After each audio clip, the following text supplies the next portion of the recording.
Good evening, nerds. I'm Dom. And I'm Luke. And we are the Blue Ridge Nerd Network.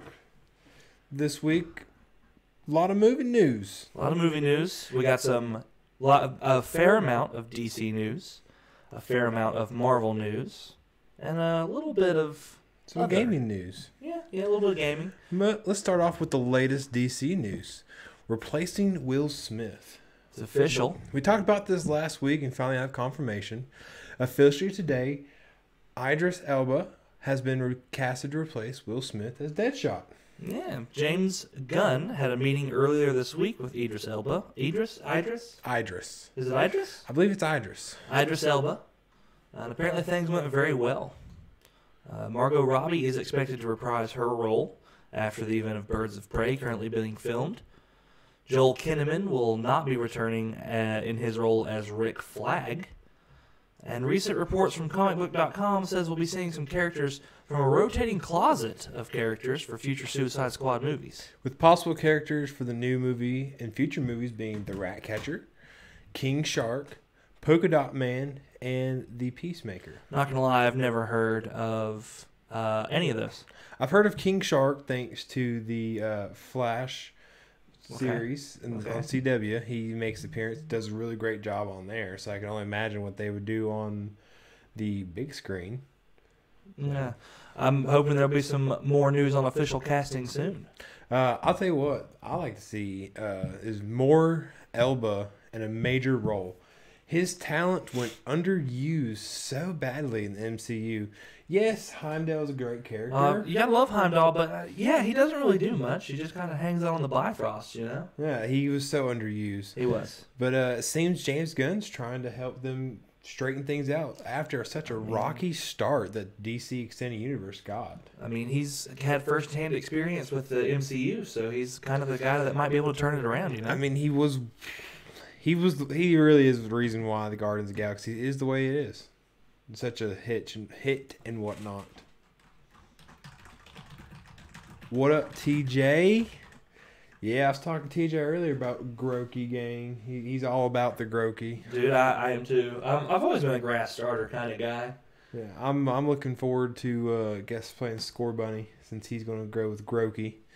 If you get it, you can go with Sobble. I mean, the water starter. I'll go with whoever I want to go with. You can.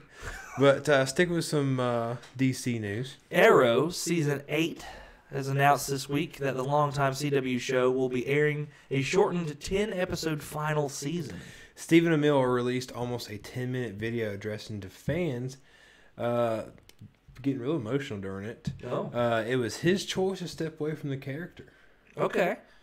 The idea of continuing the show without Oliver Queen was apparently considered, but according to Stephen Amell, producers Berlanti, Beth Schwartz, Mark Guggenheim, Warner Brothers Television, and the CW collectively decided to go out on a high note with Amell rather than trying a soft reboot without the series lead. Which I'm really happy to hear about that. Agreed. I mean, a lot of times the reboots and everything just end up causing more confusion. I loved Arrow when it first started. I lost it after season 5. Nothing personal. I just kind of drifted out of it. They haven't binge watched it pretty much since it's. Yeah. I'm not up to date. Let's say that. Okay. But I love the CW shows, Flash, Arrow. Arrow being the longest running one and having such many spinoffs. 16, I believe. Stephen Amell quoted saying in the video earlier. Seems like it. But the biggest question is, what is going to happen to Star City and the Green Arrow? I don't know. And his supporting cast, Diggle and all of them, are they still going to show up in other series and stuff? Who knows? That's one of the biggest mysteries. Yeah, if they'll keep them around, because they've always kind of had not a mashup, but the characters there have been very fluid across their series. They themselves have had a rotating cast. Yeah. I'm very excited to see who would all come back for the shortened 10 episode season 8. I assume they're going to go out with a bang and leave the show on a high note if this is the last one and they know it's the last going in. Every past character will probably show up. I guarantee it. Okay. I'm going to say that. Bold? Probably not. It is the season finale. Yeah, that's what they do. Keeping with the DC news, some interesting side notes about some info that's come out about the Joker movie, starring Joaquin Phoenix, Robert De Niro, and Zazie Beetz. Robert De Niro is very interesting choice. I like this. Yeah, so I've not seen him in any of the trailers, which is like the one trailer that's out. What spawned the Joker talk was actually there's a fake trailer By Smasher, and it looked phenomenal. it did. It looked phenomenal. I got very intrigued, only to find out that it was a fan made trailer. I kept asking, was like, "Is that official? Is that official?" We had to do some in depth googling to figure out that Because it it looked not. great. Yeah. It had me very excited. But I tell you what kind of has me excited is who's directing this movie. And I hadn't really looked into it yet, but it's going to be Todd Phillips at the helm for the Joker. He's got some pretty good, interesting works here. He has Due Date, Old School, the Classic. Hangover trilogy, War Dogs. That Jonah Hill and who's another guy? The guy from the Fantastic Four reboot. Right, that guy. They're Played like arms Reed dealers Richards. or something. Mm-hmm. And the future Hulk Hogan biopic that is starring Hemsworth. Yeah, Chris Hemsworth. that part intrigues me, as well as the fact that it seems to be kind of a departure from what he normally does. But hopefully it'll have a... He might even bring a bit of a Marvel flair to it, but I don't know. Apparently, according to IMDb, the plot is a failed stand-up comedian is driven insane and becomes a psychopathic murderer. And the IMDb trivia states that it's meant to be the first in a new series of one-off standalone films by DC, but who knows if that can be trusted. That's very true. So I guess this is kind of like they're going to be doing one-off standalone movies, kind of as their origin. It feels like. Not even. I don't think it's as an origin. I think it's supposed to be standalone, not part of a greater cinematic chain. Like the Joaquin Phoenix Joker is just one universe, is the word I'll use, version of Joker, and then they're going to move on. Like that's how they were going to have the two. That's how they were going to have Leto, whatever, and Joaquin do a Joker movie originally, because they were supposed to just be, the timeline. The universes and whatnot. Yeah, you know how DC is with their timelines. Well, especially because we don't know a lot about the timeline because we Nothing. still don't have a Flash director, and the Flash movie's supposed to be Flashpoint Paradox. Oh. Which I don't know why they'd be starting with that unless they really are trying to already correct their timelines. Already correct or already give a reason for why it's just been so foobar, Maybe. Who knows? There's a lot of speculation. I can't wait to break the news when there's a Flash director. Me too. Officially. Flash is always one of my favorite heroes, and I'm glad that they're finally getting around to the standalone films after they establish the group universe. Oh yeah. Good job. Speaking of a standalone film, we have a trailer. I don't know if y'all have seen the trailer yet for Shazam, but it's something actually pretty good looking. I'm pleasantly surprised. We're gonna go ahead and jump into the new Shazam trailer right here. Ooh. Bam. Hit that full screen first. Let's dive right in. What's our volume at? I'd turn it down earlier. Should be good for them though. So we get some more of him in the cave gaining his powers here by the ancient wizard. Shazam. Are you for real? Say my name. I like this. Boom. That's pretty cool. That is. And I love how they Tom Hanks and Big him. He's still a 15-year-old inside that superhero. That's crazy, right? What are your superpowers? He acts like it too. He does prove that part. He's definitely 15-year-olds at heart. Oh yes. This is proof of authenticity. I like this. Electricity manipulation. Super speed. Hyperspeed. I'd like to purchase some of your finest beer. And he looks 21. His greatest superpower. Right? I think Zachary Levi is going to do a fine job with this. This cat I wasn't. Captain Sparkles is a good name. Chosen one. Oh, you're like a bad guy, right? Mark Strong. Yeah, Shazam just totally gets his ass whooped right there, Well, though. I mean, he doesn't know how to fight. How about he know how to fight? It's very true. You're the hero. Looks like he gets a lot of establishing learning. Batman! Get a little Batman cameo there. Basically 15. Showing off and lead to things. They're all dead. Yeah, not great. They're all dead. They still came to a sudden screeching halt after dropping probably 50 feet. There should have been at least one person dropping out of the mirror or the front windows. Yeah. But buses don't have seatbelts, y'all. it's very true. It will leap to the tallest building in a single bound, it seems. Underestimated the jump there. Yeah, see. No, we don't give a crap about your reaction. That was our reaction. Oh no! Take us home. Just click on the eyeball. I got you. You got us. And we're back. There we are. But yeah, so Shazam. I'm more excited for it now than I was before, which, I mean, that's what trailers are supposed to do, but I think that one worked on me. TJ makes a very good point. Not to be confused with Kazam, the real superhero. I love.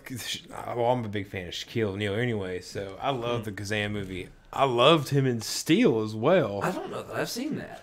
That is a 90s classic. I remember it because it's the one that everybody gets crossed with the Sinbad movie, right? But I believe so. I don't know that I've actually seen Kazam. But Kazam and Steel are two great Shaquille O'Neal movies.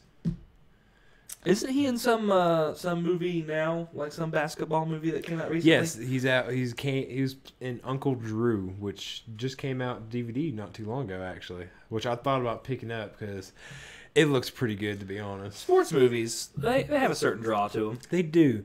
Everyone loves The Longest Yard. Like it's a. Wait, which one? Burt Reynolds or Adam Sandler? Both, but more Adam Sandler. I like Adam Sandler's pretty good. Little side note for us, I guess. Longest, in my personal opinion, the remake, I guess, of The Longest Yard is better than the original. It's one of those few movies that outdo the original. The original had mixed reception back in the day too, but it's whatever. Yeah, but you get Adam Sandler behind him, leading it. It's a little different story, I feel like. Adam Sandler makes a pretty good football movie, Waterboy. That he does. He's got some experience there. But we're going to shift over to the Marvel news. Yeah, we're leaving DC land and we're headed on over. Black Widow movie news. A lot has come out about this in the past, 32 hours. And I feel like there will be more news coming out as we get closer to Endgame and Far From Home. In recent reports, Emma Watson has been connected to the frontrunner for the villain role, which is amazing. Also, as well as Moonlight star Andre Holland. He's also starred in Hulu's Castle Rock. Checking IMDb about the movie, only credited actor is still Johansson, with Kate Shortland to direct. I've never heard of Kate Shortland. What else does she do? Couldn't tell you. Okay. A quick storyline update for the Black Widow movie while we find out about Kate Shortland. At birth, Black Widow, a.k.a. Natasha Romanova, is given to the KGB, which grooms her to become its ultimate operative. When the USSR breaks up, the government tries to kill her as the action moves to present-day New York. Present-day about 20 years ago, I guess, where she's a freelance operative. The standalone film will find Romanova, what's her name? Romanoff, living in the United States 15 years after the fall of the Soviet Union. Which would go along with earlier reports that we've seen about the movie that it's going to be taking place close to Iron Man 1 and 2's timeline, well, near it, in fall of the Cold War, 91, add 15 years. It's pretty close, get 2 years almost. But with the connections of the two stars for villain roles, I'd love to see a tandem villain role for Black Widow, especially if Jeremy Renner's character stars alongside Scarlet Witch. Scarlett Johansson. Scarlett Johansson, my bad. Not too many Scarletts. There's some Scarletts, too many Chris's. There's just too much everything. It's very confusing. Maybe we'll get to find out what happened in Budapest. In all honesty, oh my gosh, yes. I know the storyline says New York, but come on, I want to know what happened in Budapest. It was way back in, was it Avengers 1? Yes, this is one of the reasons why I was kind of hoping Josh Whedon would have directed the Scarlett Johansson driven Black Widow movie, because I wanted to see what really happened in Budapest. I mean, I think it's a good thing they got a female director for it. Speaking of, Kate Shortland. She's done... Bless you. Excuse me. A movie called Berlin Syndrome, a movie called Lore, a movie called Somersault, and then a couple TV movies and shorts, all of which I'm unfortunately unfamiliar with. So we'll get to see her chops, I guess, when Untitled Black Widow, I guess it's just called Black Widow. I would assume it's called Black Widow, and if she has a sequel, because I feel like one of the good things about Marvel is that Iron Man is the only series that has 1, 2, and 3, or 2 and 3 in their names.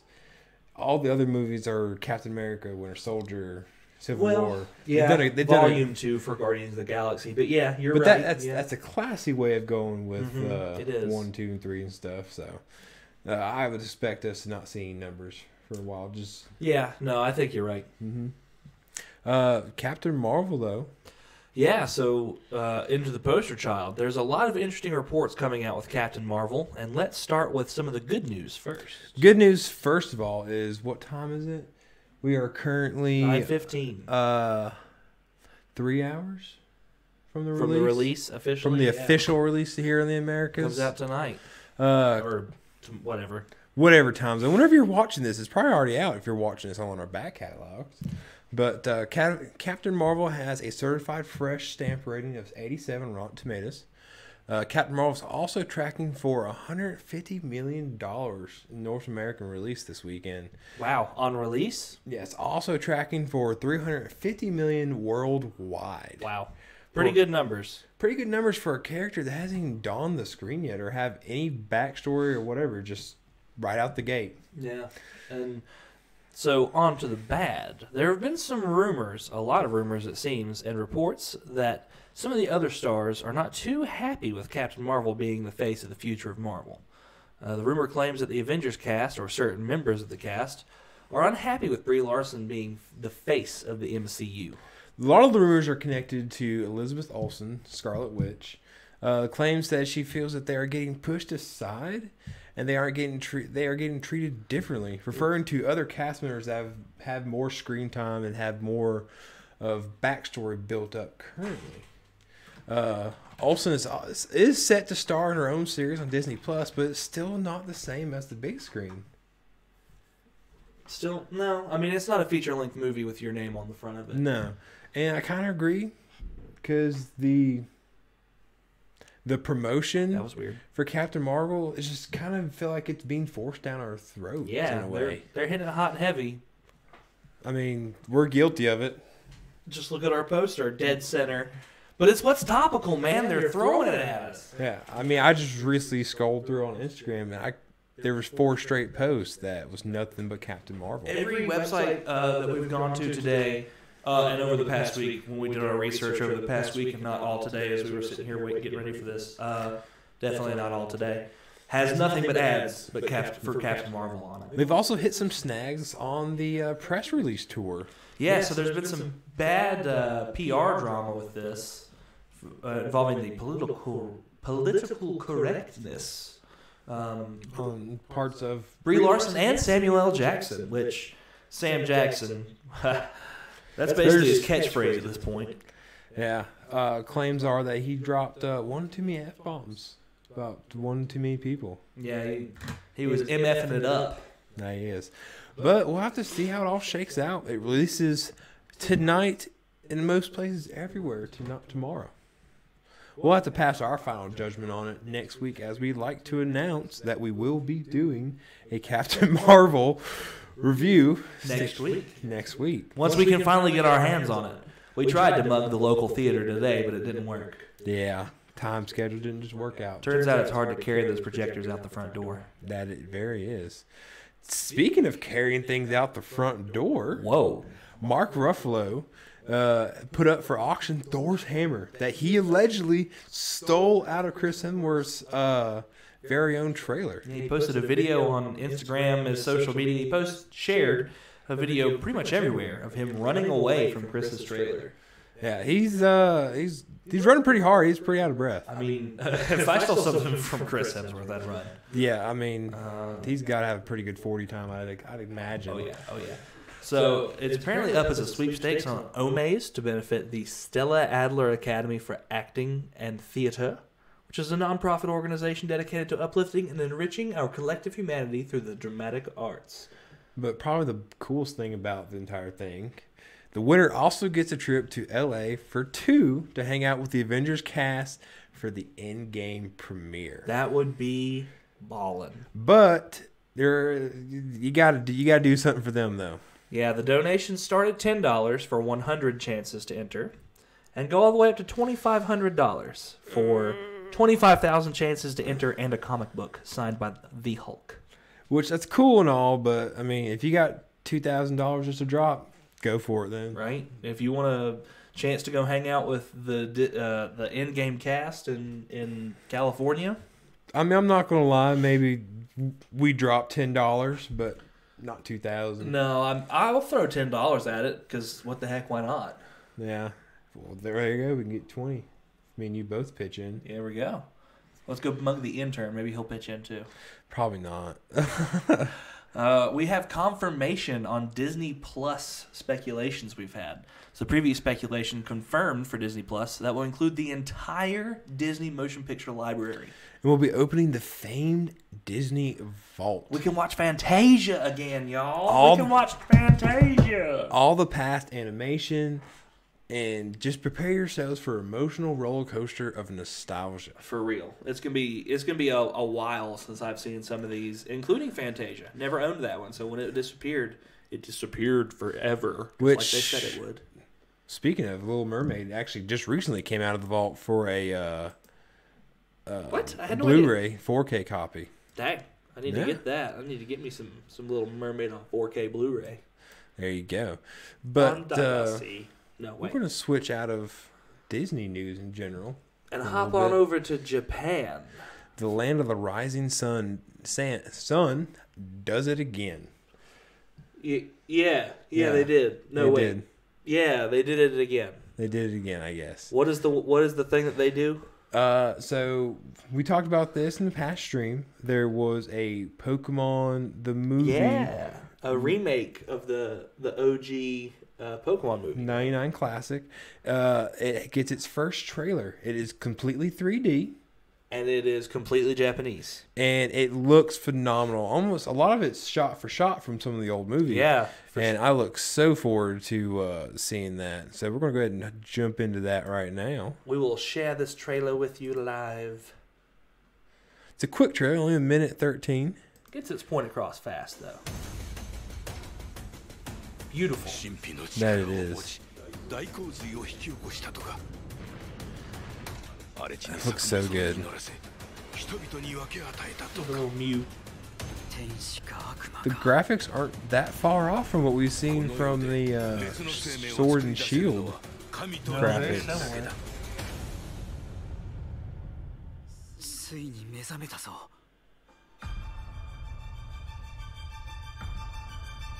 I wish I could read Japanese. Right? I'm sure we'll get a dubbed trailer Oh, I hope so. sometime soon. We don't really need to know what they're saying, though. We get the gist. That we do. TJ, no. Can't say that. We're not saying that. That's not what they do. They might have done that once, but that's not what they do.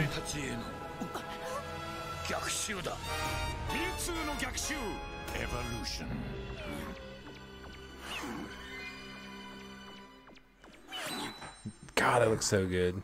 That right there, I think, is shot for shot from the That original. is shot for shot. So yeah, That's exciting. I'm looking forward to that.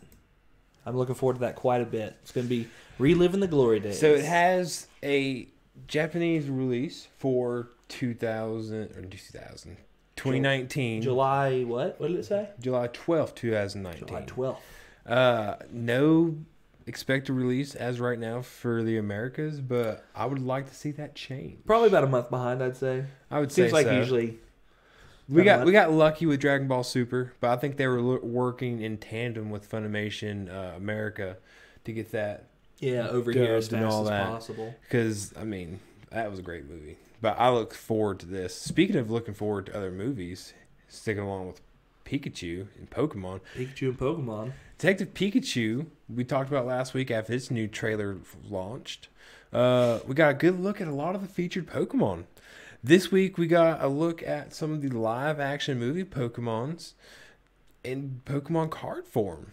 We're going to go back to the share real quick here.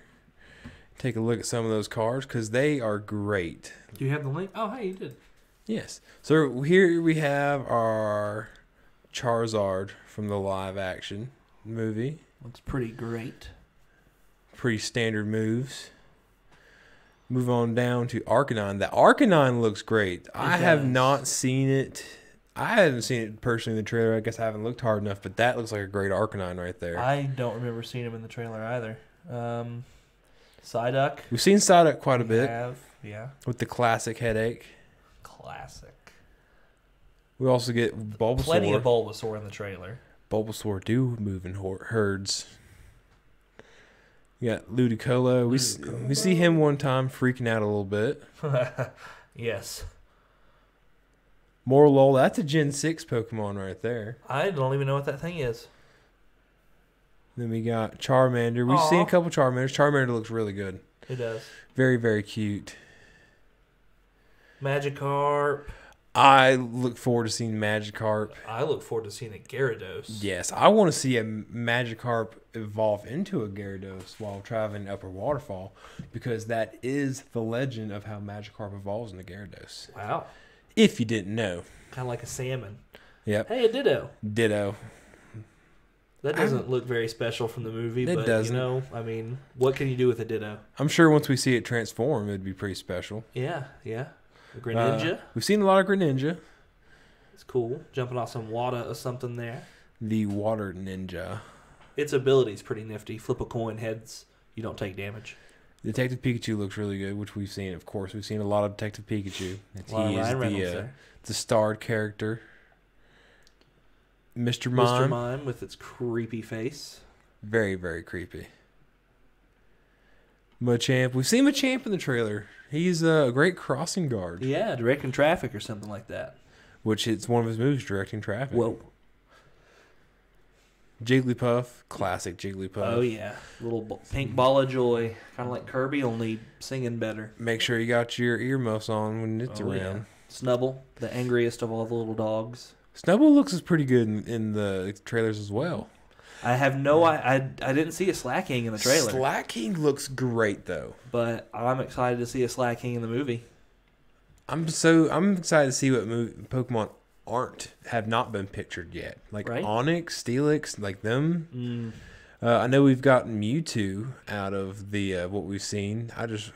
Moving into other stuff here. Good. So those are the cards. Hopefully, that indicates some of the Mons we're gonna see. Like I said, I've looked forward to seeing what we haven't seen yet. Right. There's 800 Pokemon, 800 plus Pokemon. The options are endless from what we can see in this movie. And I wouldn't put it past them to maybe put some maybe a Gen 8 Pokemon or two in the live action movie. I mean, they're coming out strong with this, and it seems like they know what they're doing. So why not? Yeah, right. Why not throw a Gen 8 in there or other unannounced Pokemon or whatever? That'd be pretty cool. See a Meltan chilling or something like that. I wouldn't be surprised to see Meltan. Meltan would be fun. I wonder how many legendaries we'll see. Speaking of legendaries, Tuesday we did go to our EX raid. Ah, yes. So here in the local Blue Ridge Mountain foothills of Salem, Virginia, we headed on up to the Starbucks. Very classy. A lot of Starbucks are associated with Pokemon. They're all sponsored. Yeah, they're all. It was a sponsored raid by Starbucks, and we headed up there, and our lobby of 6 fought a Deoxys in attack form, kicked its It was stupid butt. It was very easy. It was surprisingly easy. But there were 6 of us, I guess, which is something. Normally we try raids with 2 because we're sad and lonely. Which we was hoping to get some video, but it was very cold and windy, and no one was standing outside of their cars, or most of them were inside at the Starbucks. We think, or hiding in their cars. We didn't see anybody else, honestly. Yeah, there were no indications of Pokemon players, so. But it was fun. We got Deoxys out of the deal. Both of us caught him, or her, or him. I don't know. It.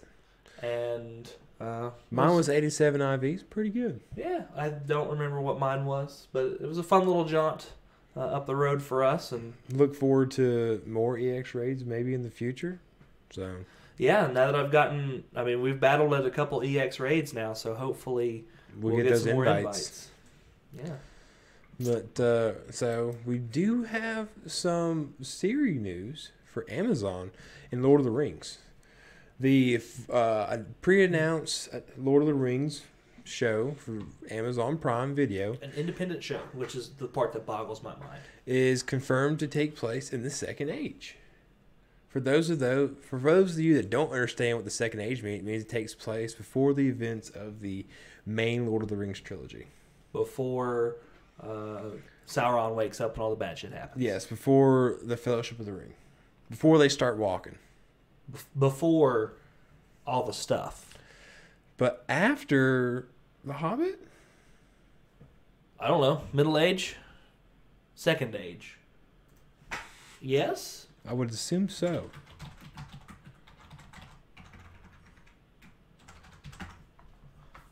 The Second Age, the time period of Arda that began after the climactic banishment of Morgoth into the Void by the Lords of the West, led by Eonwë, the Herald of Manwë. It lasted for 3,441 years and ended with the downfall of Sauron's army when he was defeated by the last alliance of elves and men following the downfall of Numenor. You don't say there. Apparently. So the Second Age ended with with Sauron's fall. Okay. And that is the end of the third movie, right? Return of the King? No. No, that is the first time when they cut his hand off. Okay. Okay.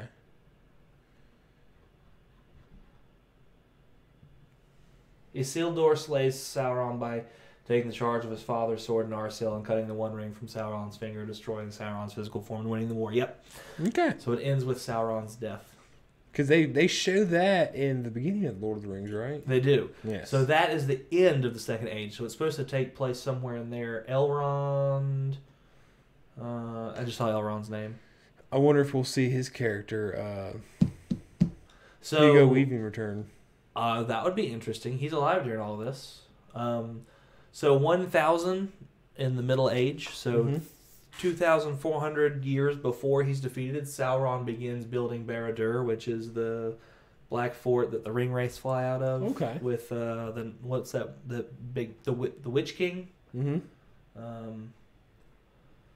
So that thing happens in that time frame. Could be about anything. Could be literally about anything. But Sauron's around, so that's good. I expect him to be probably the main villain on all that. Yeah, I would assume. I mean, it is Lord of the Rings. Yeah. Anyway, enough about Lord of the Rings.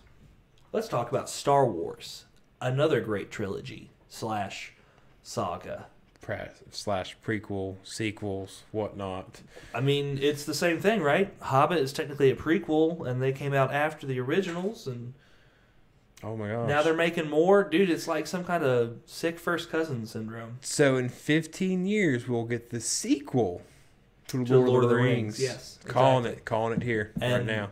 Bilbo will be old, and Frodo will be back. actually, we kind of know what happens at the. I don't know.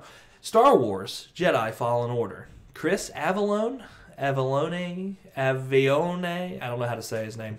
Video game writer for Star Wars Knights of the Old Republic 2 and Fallout New Vegas, 2 very critically acclaimed stories, That they are. has been confirmed for writing on Star Wars Jedi Fallen Order. So there's a lot of speculation for Jedi Fallen Order. It's a great sign. It really is because I'm sadly not too hip on this Chris fella, but if he wrote for Fallout New Vegas and KOTOR 2. Mm-hmm. I've got good faith that he's got to know what he's doing when it comes to a video game story. Now, what was the speculation you were telling me earlier about how they might launch Fallen Order? So, I don't know. Respawn Entertainment kind of dropped a bomb on us with Apex Legends, right? And just out of nowhere. Out of nowhere. Didn't even announce it. It was leaked a year in advance, but no one caught it. No one paid attention because they didn't think it was possible. So this Chris fella, when he tweeted, he tweeted at somebody who asked him on Twitter, where tweets live. That is true. The Twitterverse. The Twitterverse. He tweeted at them and said that he'd been working on Jedi Fallen Order, and he also said a big surprise coming in 1 month. Well, 1 month is when EA Direct is. Is that right? Is that something I read? 1 month is when something happens. I don't remember what it was. Mm-hmm. But my speculation is Respawn might pull a fast one and Bethesda us and be like, oh, by the way, it comes out tomorrow. That'd be really cool. That would be badass. I love those surprise launches. It's been kind of a thing lately. That it has. But I don't know. Maybe it's nothing. Mm-hmm. E3 and EA. Wait, when's E3?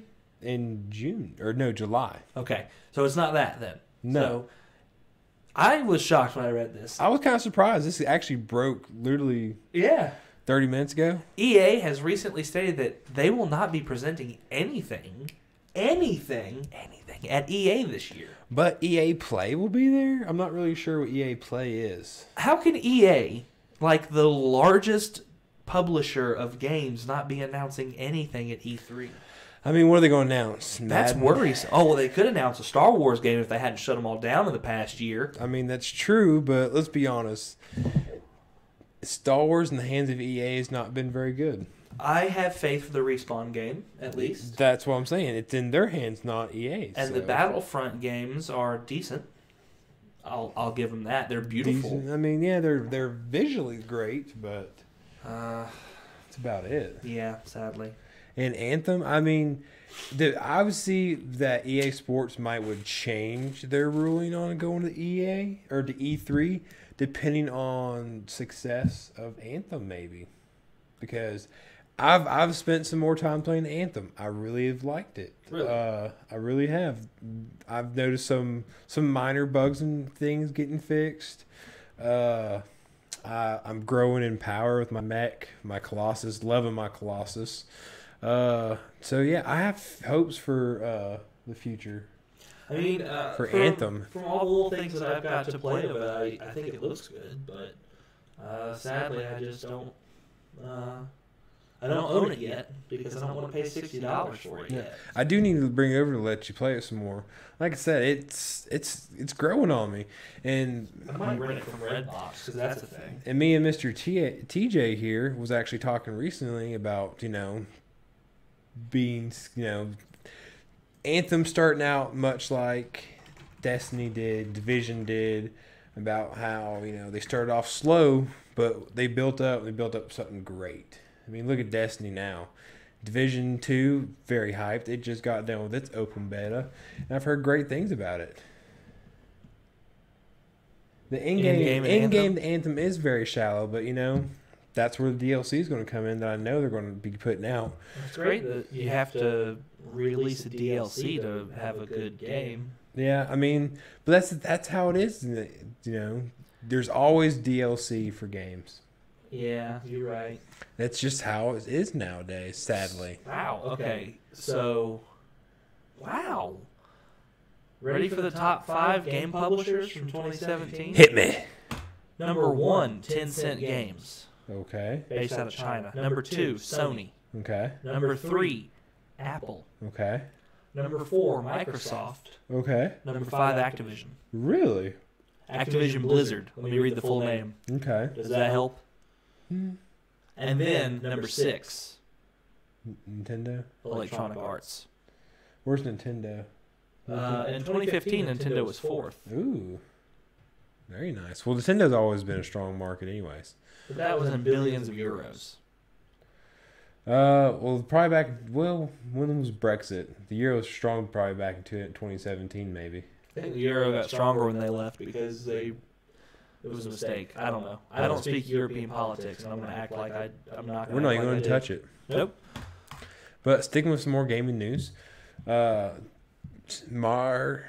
Masahiro Sakurai, the creator of Super Smash Bros. Series and the director of the newest installment for Super Smash Bros. Ultimate, released information during an interview recently. Oh, did he? Interview with Nintendo Dream. Masahiro confirmed that he used IV drips during a spell of sickness, continue working on the game. Now that is dedication. That's something, man. He said he had a strict rule that he wouldn't stay past 10 p.m. every night, but it seems like he was still there all the damn time. So even if he's getting off at 10 every night, he's probably going in at 8, 7 a.m. At least. Sakurai is known for putting in serious hours on his games, even when it's not convenient for him or his health. But he did take 3 days, one hell of a vacation, off to work on before starting to work on the DLC projects. So that's something. TJ, you said something about EA not being larger than Activision. Well, Activision actually got in some trouble here recently. Oh, yeah. Last year when the Bungie and Activision surprised the gaming world and went their separate ways, they actually ended up getting some class action lawsuits. Bungie gained full control of Destiny in the process of this. Fans at the time enjoyed the announcement, rejoiced in the news that they were finally separating from Activision. Because they thought Bungie was going to be the stronger company. Activision wasn't happy, as they are now facing several class action lawsuits. Reason being, a few of the shareholders were caught off guard by this action and seeked legal action, stating that the shareholders were given misleading information, that there wasn't going to be a, not divestiture. What's the split? I don't know. We'll call it a split. Don't speak business, sadly. Right. Most of the shareholders being newer ones, their claims state that at the time of their share purchase that Activision had not mentioned that they're already in talks to split with Bungie. But apparently the talks have been going on for some while. But, I mean, is that misleading or is it just straight up lying, you think, when you're not revealing something to your new investors? I mean, obviously it was on a need-to-know basis, I guess. I guess so, but if you're pitching it to your people like, hey, we're Activision, we still own all this stuff, and you're going to pay, I don't know, $600 for a stock. I don't know how much this... Here, wait, let's get a price point, shall we? Activision stock before Bungie split. There you go. Let's see what we get.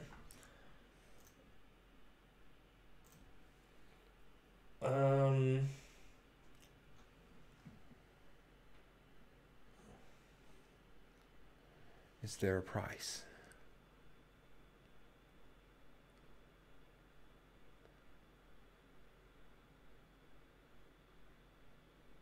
No?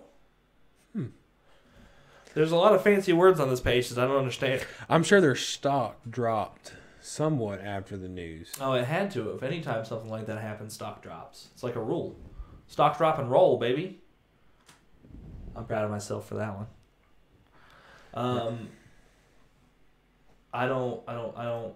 Not that article at least. Let's see. TJ, you make a great point. The Season of the Drifter is a clear example of what Bungie has done without the help of Activision. True.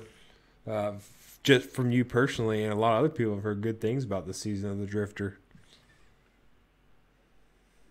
No, I'm not saying anything about the stock on there, but it had to have gone down, right? So if you just paid $500 and a week later it drops to $250, and all of a sudden you've lost your investment.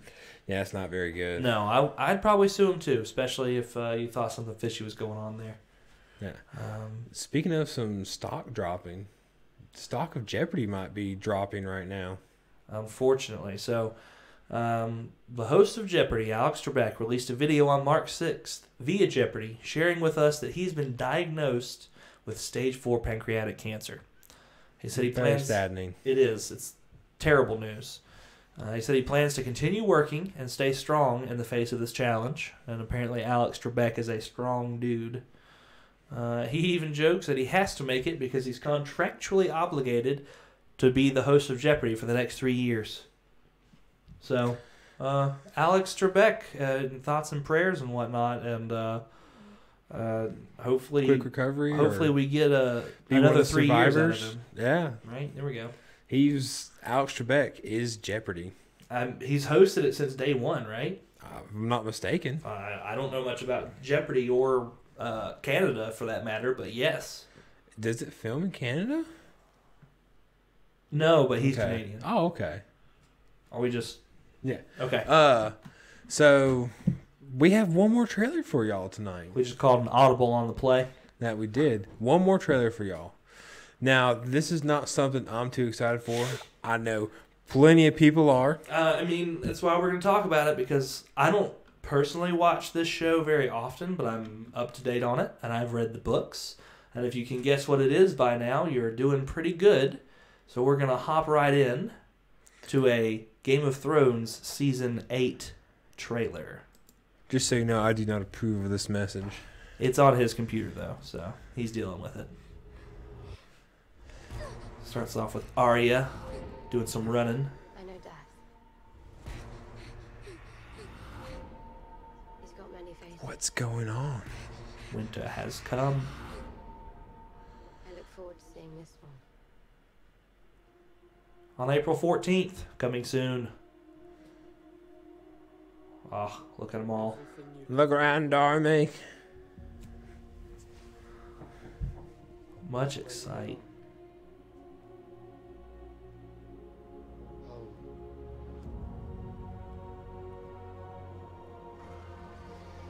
I'll give it to them. Their CGI is pretty decent. It's all right. It's all right. he It's says. all right. Doesn't stop. Seems as if they're Doesn't feel. preparing for war or something. Old, was that Missing Day and Grey Worm? Looked like it. Dragons. I think Harry Potter did a better job at their dragons. Yeah, probably. Since you keep that promise. So, oh man, What is this called? The Battle of what? the Battle of Winterfell is going to happen in this season. It's supposed to be the largest continuous battle scene in cinematic history of any kind. Yeah, expected to be the longest consecutive battle sequence ever committed to film, is the rumor. I did look into a little bit of this for Game of Thrones.